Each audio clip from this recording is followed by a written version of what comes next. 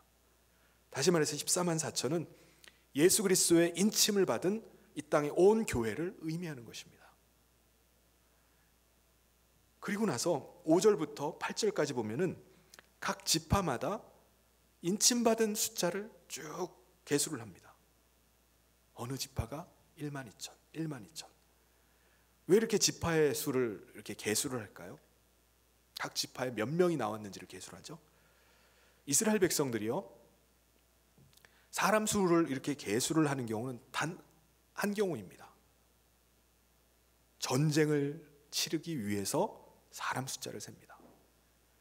구약 성경 곳곳에 보면은 전쟁을 앞두고 전쟁 준비를 하면서 각 지파의 숫자, 각 지파마다 지원병을 이렇게 자원을 받습니다.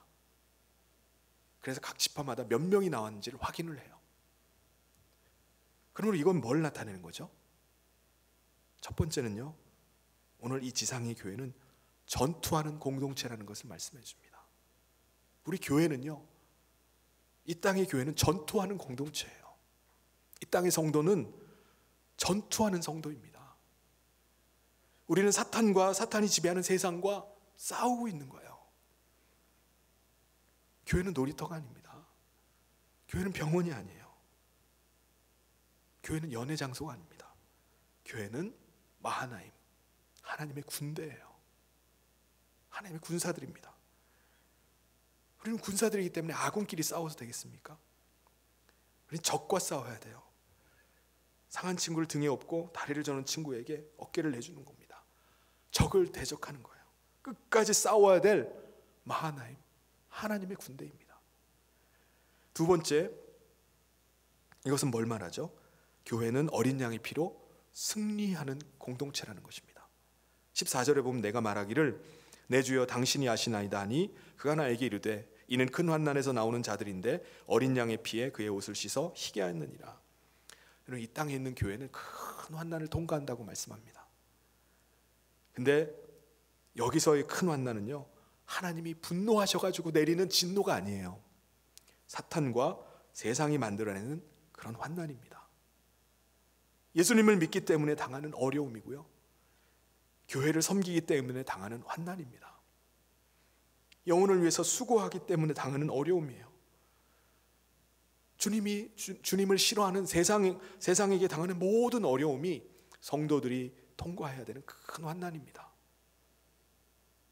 근데 성경은 분명히 우리에게 말씀합니다. 너희는 큰 환난을 통과하는 자들이 되어야 된다. 이게 우리 성도의 정체성입니다.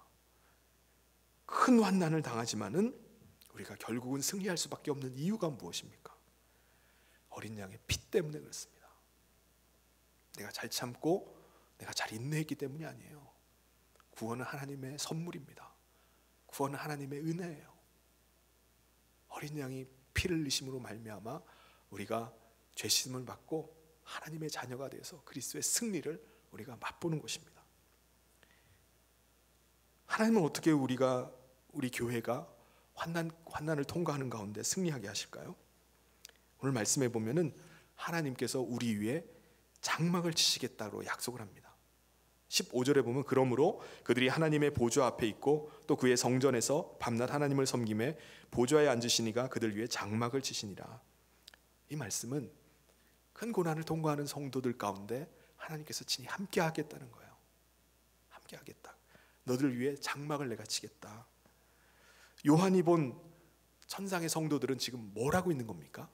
하나님께서 왜 그들 가운데 장막을 치겠다고 하시죠? 그들이 성전에서 밤낮 하나님을 섬긴다고 말합니다. 쉬지 않고 예배하는 삶을 살아가요. 하나님의 임재 가운데 그들이 날마다 살아가면서 고난을 통과하는 것입니다.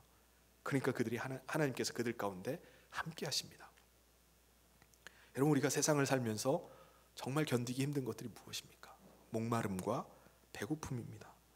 이스라엘 백성들이 출애굽하면서 그 고통 속에서 하나님께 원망하고 모세에게 막 원망했던 거예요. 배고픔과 굶주림, 목마름. 근데 그게 그들이 가나안 땅에 들어간다고 해결되나요? 아니에요. 그들이 하나님을 놓쳐버리면요, 그들이 광야에 있건 가나안에 들어가건 그 고통 가운데 늘 살아갈 수밖에 없습니다. 그럼 우리가 이 땅에 사는 동안에 삶은 두 가지 종류의 삶을 살아가요.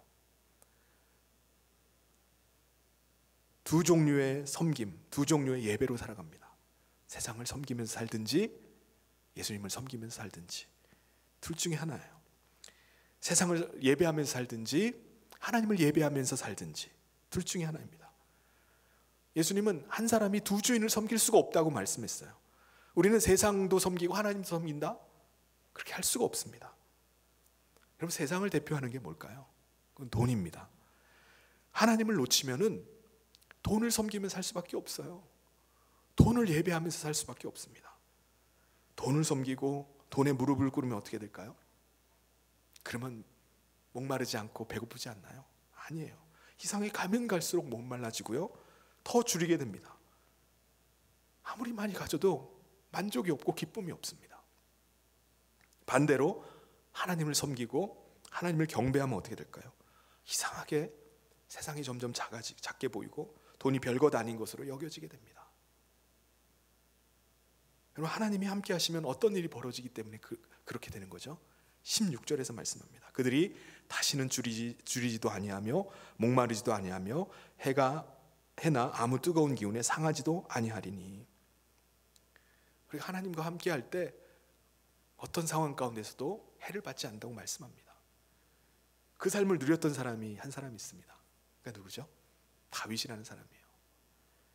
다윗은 사울 왕에게 쫓기면서 광야를 전전하면서 토굴 속에 숨어들고 늘 광야 가운데 헤매던 삶을 살았던 사람입니다. 그런데 그가 늘 하나님과 동행했기 때문에 그가 뭐라고 고백하죠? 하나님이 함께 하시는 그곳이 바로 쉴만한 물가고 푸른 초장이라는 거예요. 아무리 광야를 헤매고 있다 할지라도 주님이 함께 하시면은 그곳이 쉴만한 물가가 된다는 거예요. 푸른 풀밭이 된다는 것입니다. 사도 요한은 어린 양 예수 그리스도께서 목자가 되어 주셔서 교회를 쉴만한 물가로, 곧 생명수샘으로 늘 인도하고 계시는 것을 그가 환상 가운데 보게 됩니다. 17절에 그래서 이렇게 말씀합니다. 이는 보좌 가운데 계신 어린 양이 그들의 목자가 되사 생명수샘으로 인도하시고 하나님께서 그들의 눈에서 모든 눈물을 씻어주실 것입니다. 여러분, 이 땅은 전쟁이 끊이질 않습니다. 여러 가지 자연재해들이 지금도 계속 일어나고 있어요. 아담 이후에 우리가 이 땅에 사는 것은 어쩌면 고통일 수도 있습니다. 그 고통이 늘 있어 왔어요. 이런 세상 속에서 성도로 전투를 하면서 산다는 것은 결코 쉬운 일이 아닙니다. 성도로 살면 아픔이 있어요. 포기할 것도 생기게 됩니다. 하나님의 군인이기 때문에 우리가 내려놓아야 될 것들이 생기게 됩니다. 성도이기 때문에 피할 수 없는 그 환난을 우리가 만나게 돼요. 그런데 거기를 우리는 통과해야 됩니다. 그런데 안타까운 것은 때로는 끝까지 믿음을 지키면서 살아갔는데 그럼에도 불구하고 순교로 인생을 우리가 마칠 수도 있습니다. 그럼에도 불구하고 주님 앞에 마음을 털어놓고 주님 앞에 우리가 눈물을 흘릴 때 주님 그때마다 우리를 위로해 주시고 우리를 회복시켜 주시는 것을 우리가 알아요. 그리고 마침내 우리가 주님 앞에 섰을 때 주님께서 우리의 눈물을 씻어줄 것도 우리가 압니다. 이것이 우리의 믿음입니다. 끝까지 성도로 살 수 있는 바로 우리의 정체성인 줄 믿습니다. 이게 우리의 정체성이어야 돼요. 주님의 보호하심과 위로가 우리 성도들에게 계속될 것입니다. 함께 할 것입니다. 사랑하는 성도 여러분, 먼저 간 믿음의 선배들을 기억하고 그들과 함께 천상의 교회에서 하나님을 예배할 것을 꿈꿀 수 있기를 바랍니다. 우리는 세상 가운데 살지만은 우리는 세상의 것이 아닙니다. 우리는 하나님의 소유예요. 그리스도로 인침받은 하나님의 것입니다. 주님이 우리를 인쳐주셨어요. 그러므로 주님이 우리를 보증하시고 주님이 우리를 끝까지 책임지실 줄 믿습니다. 그것을 믿고 지금 여러 가지 어려움들과 환난이 있다 할지라도 한순간도 두려워하지 않고 담대한 믿음으로 나아가는, 그래서 승리하게 되는 저와 우리 모든 성도님 되시기를 주님의 이름으로 축원합니다. 같이 기도하겠습니다. 하나님 아버지 감사합니다. 오늘 우리가 살고 있는 이 땅 가운데 여러 가지 재난들, 또 재해들, 또 두려운 소문들이 우리 가운데 계속해서 들리는 것을 보게 됩니다. 하나님, 많은 핍박 가운데 큰 고난을 통과하고 있던 성도들에게 이 요한계시록의 말씀이 큰 위로가 되고 그들에게 소망이 되었던 것처럼 오늘 우리도 주님이 주시는 이 약속의 말씀을 붙잡고 믿음으로 일어서게 하여 주시옵소서. 오늘 우리가 이 땅 가운데 주님의 보호하심, 주님의 인쳐주심으로 인하여서 하나님의 것이 되었고 이 모든 고난을 통과하게 될 줄 믿습니다. 하나님께서 해나 또 뜨거움으로부터 상하지 않게 하시고 목마름과 또 굶주림에 우리를 지켜주시는 줄 믿습니다. 하나님, 이 믿음 가지고 믿음으로 주의 길을 가는 우리 모든 하나님의 백성 되게 하여 주시옵소서. 주께서 감당할 힘도 주시고 하나님이 은혜도 베풀어 주시옵소서. 예수님의 이름으로 기도하옵나이다. 아멘. 우리 다 같이 자리에서 일어나셔서 우리 마지막 찬양하며 우리 봉헌하도록 하겠습니다.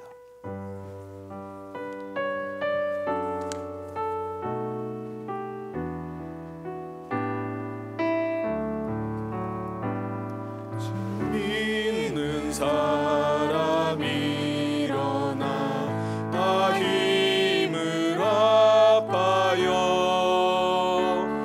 이 세상 모든 마귀를 다 쳐서 멸하세. 저 앞에 오는 적군을 다 싸워 이겨라. 주 예수 믿는 힘으로 온 세상 이기네. 믿음이 이기네. 믿음이 이기네. 주 예수를 믿음이 온 세상 이기네. 온 인류 마귀 계율로 큰 죄에 빠지니 진리로 띠를 띠고서 늘 기도 드리세. 참 믿고 의지하면서 겁 없이 나갈 때 주 예수 믿는 힘으로 온 세상 이기네. 믿음이 이기네.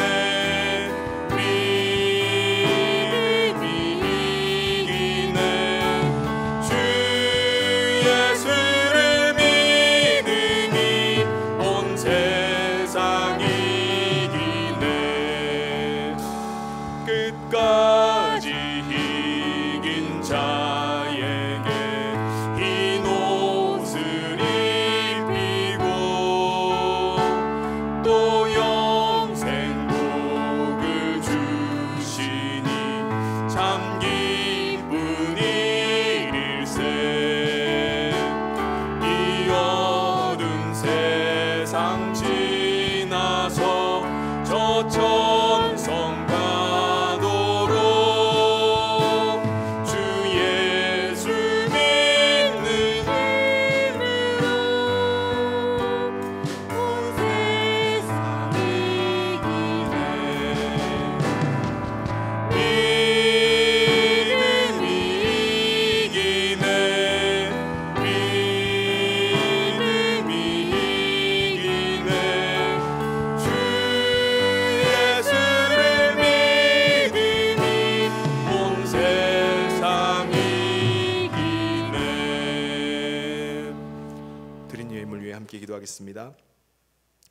하나님, 우리를 예수 그리스도의 인으로 하나님의 소유 삼아 주시고 또 하나님이 책임져 주시고 또 보증하는 삶이 되게 하심을 감사합니다. 큰 환난을 통과하는 가운데 어린 양 예수 그리스도께서 목자 되어 주셔서 줄이지도 아니하며 목마르지도 아니하고 해나 아무 뜨거운 기운에 상하지 아니하며 생명수샘으로 날마다 인도함 받는 삶 살게 하여 주시옵소서. 오늘도 하나님 앞에 나오며 믿음으로 예물을 준비하여 하나님 앞에 올려드립니다. 10의 1을 구분하여 드리고 때마다 도우신 은혜에 감사하며 드리고 영혼 구원을 위하여 땅끝 선교를 위하여 예물을 올려드립니다. 드려지는 예물의 제목은 다 다르지만 우리 모든 이 예물들이 하나님 나라를 위해서 주님 영광을 위해서 쓰임받는 축복의 예물 되게 하여 주시옵소서. 또한 성도들의 삶에 함께하여 주셔서 그 간구를 들어주시기를 원합니다. 아기를 기다리는 가정에 대문을 열어주시고 결혼을 기다리는 우리 청년들에게 복된 만남을 허락하여 주시고 연약한 가운데 있는 성도들에게 강건함과 치유의 은사가 임하게 하여 주시옵소서. 함께하여 주시기를 간절히 소원하며 예수님 이름으로 기도하옵나이다. 아멘. 지금은 우리 주 예수 그리스도의 은혜와 하나님 아버지의 사랑하심과 성령님의 감동 교통 위로 축복하심이 어린 양 되시는 예수 그리스도의 길을 따라서 오늘도 믿음으로 인내하며 큰 환난을 통과하여 승리하기를 다짐하며 나가는 사랑하는 모든 성도들 위해 지금부터 영원토록 함께 있을지어다. 아멘.